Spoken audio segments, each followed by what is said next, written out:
काली और गोरी प्रेग्नेंट बहन का एक पति।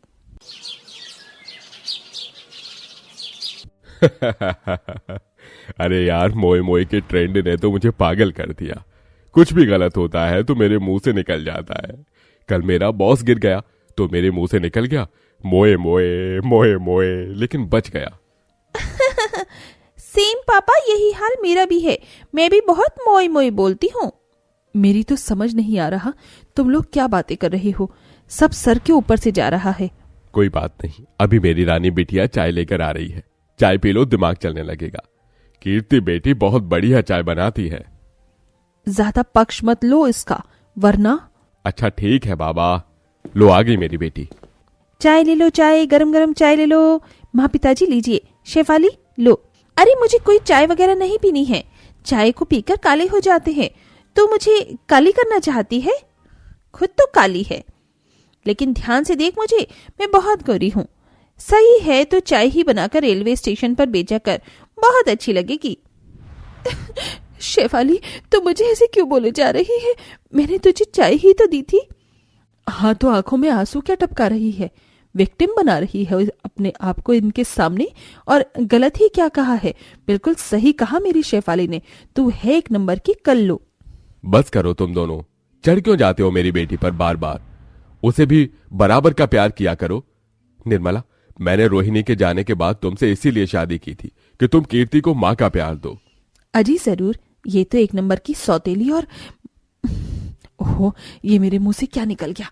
इसकी माँ से याद आया, इसके 3.5 लाख रुपए भी तो मुझे अपनी जेब में रखने हैं। वो हाँ महेश जी, आप बिल्कुल ठीक कह रहे हैं। वो क्या है ना, कभी कभी गुस्सा आ जाता है। कोई बात नहीं बेटा, मैं चाय पी लूंगी। ला, मुझे एक और कप दे। लीजिए माँ। क्या बात है, माँ ने बड़ी जल्दी पलटी खा ली। आ बेटा, तू भी यहीं बैठ, चाय पी। वैसे महेश जी, हम शेफाली के लिए लड़का देख ही रहे हैं। इनफैक्ट वो कल आने ही वाला है। उसके बाद हम कीर्ति बेटी की भी शादी करेंगे। हाँ हाँ जरूर। देखो, हमारी कीर्ति बिटिया भी शर्मा गई। ये सुन कीर्ति शर्मा कर अपने कमरे में चली जाती है। कुछ देर बाद शेफाली अपनी माँ से कहती है, माँ तुम बिल्कुल सही पटरी पर चल रही थी, फिर अपनी पटरी से कैसे उतर गई? मेरा मतलब, तुम पापा के सामने उस काली कलोटी को इतना कोस रही थी, फिर प्यार की नमी कैसे आ गई तुम में? वो इसलिए बेटा LIC करवा कर गई है, जिसके हर महीने 3.5 लाख रुपए आते हैं। अब उन पैसों को खाना है तो प्यार का नाटक तो करना पड़ेगा ना, वरना ये ठेंगा भी ना दे। और तू चिंता क्यों करती है? तेरे और अपने लिए अगले महीने एक डायमंड की रिंग भी बनवानी है, और तेरी शादी का खर्चा भी यहीं से निकालूंगी। ओहो, समझ गई माँ मैं, आइडिया बहुत अच्छा है। अगले दिन कीर्ति को पसंद करने वाले लड़के रिश्ता पक्का करने आते हैं। वो 2-3 बार भी पहले मिल चुके थे। फिर निखिल की माँ अरुणा शेफाली के हाथ में शगुन का नारियल रखकर और मिठाई देकर रिश्ता पक्का कर देती है। अच्छा जी, मैंने तो पंडित जी से अगले हफ्ते की शादी की डेट निकलवा ली है। आपको कोई आपत्ति तो नहीं है ना? नहीं नहीं, बिल्कुल भी नहीं है। फिर ठीक है। अच्छा निखिल, तुम दोनों बहनों से बातें कर लो। हम लोग बड़े लोग जब बातें कर रहे हैं तब तक। जी माँ। आइए आइए जीजू, मुझसे बात कर लो। बाद में तो आप मेरी शेफाली दीदी के साथ ही रहेंगे। हाँ बिल्कुल। फिर कीर्ति निखिल को शेफाली के कमरे में ले जाती है, जहाँ तीनों बैठकर बहुत बातें करते हैं। मैंने तो बहुत बातें कर ली। आप बहुत फनी है जीजू। मैं आपके लिए स्नैक्स लेकर आती हूँ, जब तक आप दोनों बातें कीजिए। अच्छा हुआ इसने हम दोनों को थोड़ी देर अकेला छोड़ दिया। कबाब की हड्डी बनी थी तब से। कीर्ति रसोई में चली जाती है। शेफाली, तुम्हारी काली बहन ठीक तो है बातें करने में, पर बहुत चिपक रही थी मुझसे। अच्छा नहीं लगा मुझे उससे बात करना। अरे यार, हमें भी वो पसंद नहीं है। माँ और मैं तो बस इसके पैसों के लिए रुके हुए हैं। इसकी LIC जो है 3.5 लाख की, इसलिए इससे प्यार से बोलना पड़ता है। ओह, पैसों के लिए? ये काम तो मैं भी कर सकता हूँ, मगर मैं कीर्ति को अपने झूठे प्यार के जाल में फंसा लूं तो मुझे भी बहुत सारे पैसे मिल सकते हैं। हाँ, ये ठीक है। अरे क्या हुआ, किन ख्यालों में खो गई तुम? कुछ नहीं। और बताओ तुम। इस तरह दोनों बातें करते रहते हैं और फिर अगले हफ्ते दोनों की शादी हो जाती है, जहां दोनों जिंदगी बहुत अच्छे से जीते हैं। साथ ही साथ निखिल कीर्ति को अपने प्यार के जाल में फंसाने के लिए रोज रोज फोन पर बातें करने लगता है उसे बाहर मिलने के लिए बुलाता है और एक दिन अपने प्यार का कन्फेस कर देता है, जिसे सुन कीर्ति दंग रह जाती है। उसके गिरने पर निखिल उसे संभाल लेता है। क्या हुआ कीर्ति, तुम खुश नहीं हो इस बात से? हाँ, देखो मैं जानता हूं मेरी शादी हो चुकी है, पर तुम बहुत सुंदर हो। मेरे मन से झांको, खुद को काली बिल्कुल मत समझना। सच कहूं तो मैं खुद को तुमसे प्यार करने पर रोक ही नहीं पाया। बस मम्मी पापा के प्रेशर से शादी की है मैंने तुम्हारी गोरी बहन से। आई लव यू निखिल, मुझे भी तुमसे प्यार हो गया है। तो मेरे साथ चलो, मेरे पास एक सरप्राइज है। निखिल उसे सरप्राइज देने होटल ले जाता है, जहां उसके साथ क्वालिटी टाइम स्पेंड करता है, उसके माथे पर चूमता है। बहुत प्यारी हो कीर्ति तुम, सच कहूं तो शेफाली से ज्यादा अच्छी हो। और तुम भी जानू। कुछ देर बाद दोनों अपने अपने घर चले जाते हैं। इस तरह दोनों चुपके चुपके मिलने लगते हैं। साथ ही निखिल उससे कुछ पैसे भी ऐंठने लग जाता है। वहीं शेफाली प्रेग्नेंट हो जाती है। ये सुनकर उसकी सास अरुणा उसकी नजर उतारती है और निखिल ढेर सारे खिलौने और बच्चों के कपड़े लाता है। आज मैं बहुत खुश हूँ, बहुत खुश हूँ, बहुत खुश हूँ शेफाली। अरे बस बस, तुमसे तो खुशी कंट्रोल ही नहीं हो रही है। इतना सारा सामान ले आए, अभी बच्चे को आने में टाइम है। तो क्या हुआ, मेरे पास बहुत पैसा है, इतना तो कर सकता हूँ।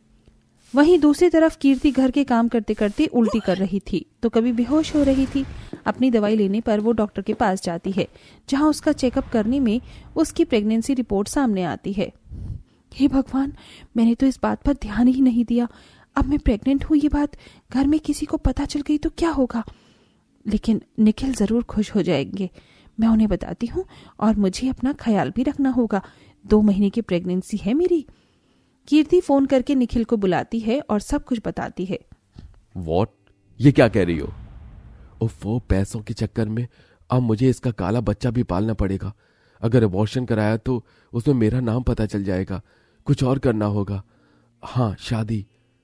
कीर्ति, अब जब तुम गर्भवती हो तो मुझे अपने बच्चों को नाम भी तो देना होगा ना।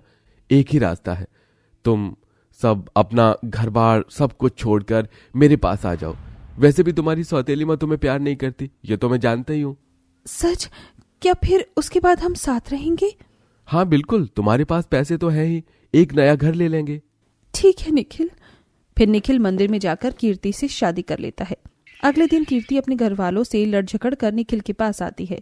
दोनों एक नया छोटा सा घर खरीद लेते हैं, जहां वो कीर्ति के रहने की सुविधा कर देता है, लेकिन उसे बिल्कुल प्यार नहीं करता। 4 महीने गुजर जाते हैं। दोनों 4 और 6 महीने की गर्भवती थी। निखिल गोरी पत्नी का बहुत ख्याल रखता था और कई बार मीटिंग का बहाना मारकर कीर्ति के पास रहता था। एक दिन कीर्ति की तबीयत ठीक नहीं थी तो वो उसे बुलाती है। अच्छा भला निखिल शेफाली के साथ बैठा था कि मैसेज देखकर पर्स उठाता है। मुझे जाना होगा शेफाली, एक मीटिंग है, मैं जा रहा हूँ। ये कौन सी मीटिंग है? शाम के 6 बज रहे हैं। बहुत मीटिंग में जाते हो आजकल, कभी तो मेरे पास भी रह लिया करो। अरे यार, जरूरी मीटिंग है, तुम्हारे पास ही तो था इतनी देर से। ये कहकर निखिल निकल जाता है और कीर्ति के पास पहुंच जाता है। मेरी प्यारी कीर्ति, मैं आ गया। ओहो, हमारा बेबी बड़ा हो रहा है। हाँ, और फिलहाल इसने मुझे परेशान कर दिया है और मेरा कुछ खट्टा खाने का मन है। गोलगप्पे खाने चले ना? ठीक है चलो। और हाँ कीर्ति, मुझे तुम्हारे पास आने में बहुत टाइम लग जाता है। मैं सोच रहा था तुम्हारे आए पैसों से एक कार खरीद लूं, कैसा रहेगा?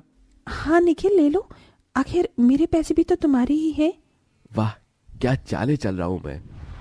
ये कहते ही वो कीर्ति को गोलगप्पे खिलाकर वापस ले आता है। वक्त गुजरता है। निखिल झूठ बोलकर कीर्ति से मिलने जाता था। फिर एक दिन शेफाली निखिल का पीछा करते करते कीर्ति के घर तक पहुंच जाती है, जहां निखिल उसको अपने हाथ से अंगूर खिलाता है।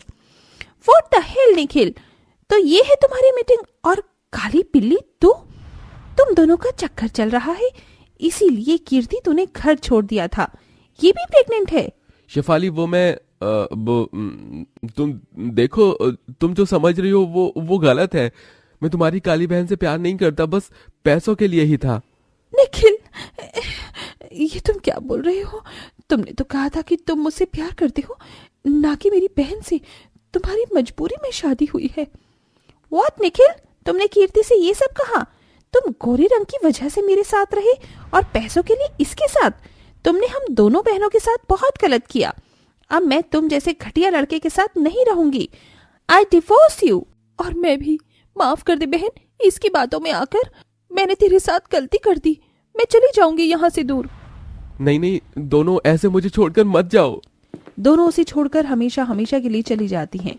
शेफाली एक अच्छी कंपनी में काम करके अपने पैरों पर खड़ी हो जाती है और कीर्ति भी पढ़ लिख कर अपने पैरों पर खड़ी होती है, जहां दोनों अपने बच्चों को पालती हैं और खुशी खुशी रहने लगती हैं।